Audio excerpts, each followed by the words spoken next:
From our investigation, we feel that this individual strongly is involved in other homicides.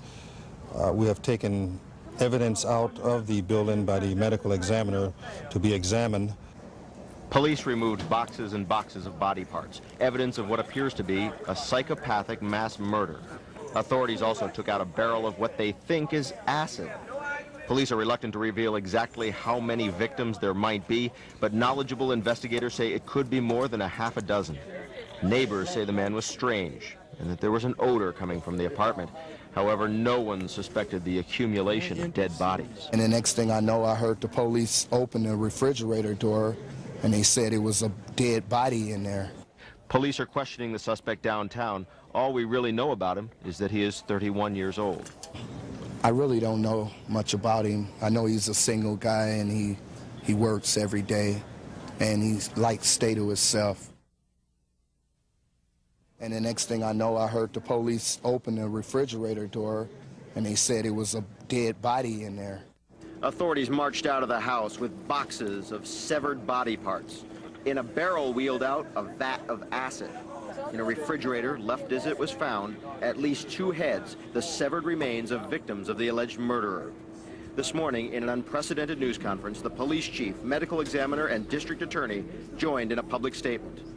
At this point, all we can tell you is that it is a number of homicides, multiples. The investigation is still very dynamic.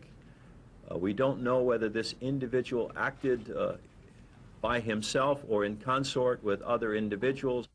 The big question now is the identity of the victims, whose heads, hands, and genitals were saved in the apartment. Dentists and doctors have already started the grisly effort. So far, no identities have been determined. And the area's top prosecutor wants other victims who might have survived an encounter to come forward.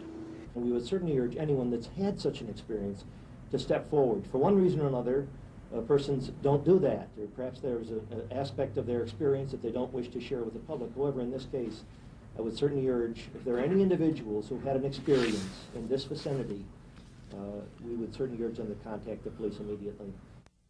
And actually handcuffed and threatened with a knife.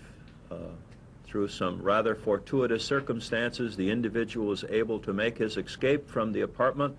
When police returned to arrest the man, there was a struggle, and the uniformed police officers made the horrific discovery: dismembered human remains, decapitated heads in a refrigerator freezer, limbs and male genitals in other containers, and a large barrel full of acid.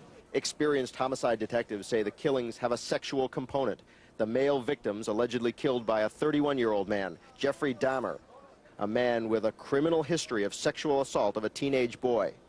Yet no one expected the overnight discovery. The next thing I know, I heard the police open the refrigerator door, and they said it was a dead body in there. Police have been here all day, pulling any potential evidence from the apartment and retrieving more possible human remains from a dumpster and on the ground behind the apartment. Authorities are assembling a criminal case against Dahmer, and in doing so, the district attorney is asking any potential witnesses or assault victims to come forward. If there are any individuals who had an experience in this vicinity, we would certainly urge them to contact the police immediately. I really don't know much about him. I know he's a single guy, and he works every day, and he's like stay to himself. But there was that rotting smell, a familiar smell here for more than a year. The medical examiner's office recovered numerous body parts. Also present at the scene was a large container that presumably contained some acid-like material. The parts, box after box of dismembered human remains, were taken away. Now the job is to identify the victims. The pieces belong to at least 4 different people. The suspect, Jeffrey Dahmer, has admitted to 14 or 15 killings, according to police sources. At this time, we have no identifications on any of the specimens that we have recovered. All the victims were men. Experienced detectives say the killing appeared to have an aspect of sexual violence. The suspect has a criminal history of sexual assault of a 13-year-old boy. Jeffrey Dahmer is on probation right now for that crime. Milwaukee's police chief has often criticized probation and parole systems. In this case, he's withholding judgment. I have no comment on that at this particular time. I may have a comment on that after we have reviewed and researched this issue much more. The next thing I know, I heard the police open the refrigerator door, and they said it was a dead body in there. Even this afternoon, police were retrieving what appeared to be bones from a dumpster in the back of the Oxford apartments. The volume of evidence mounted, a huge metal pot. Police sources say there were human parts inside. Videotapes, knives, anything that might even be remotely connected with the killings were packed up and carried out by investigators. But the shocking, gruesome evidence came out in the middle of the night. The boxes with body parts inside, the refrigerator loaded with severed heads, the large barrel with acid inside, and the almost unbelievable statements from a police lieutenant in charge.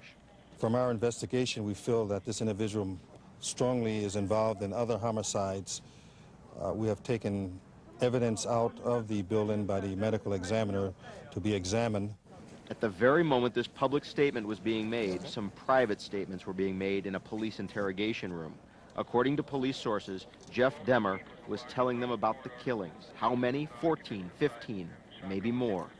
There are some big unanswered questions, though. Just who are the dismembered people killed in this mass murder? It's going to be the job of the medical examiner, probably with the help of a dental expert, to try to figure out who these victims are. At this time, we have no identifications on any of the specimens that we have recovered.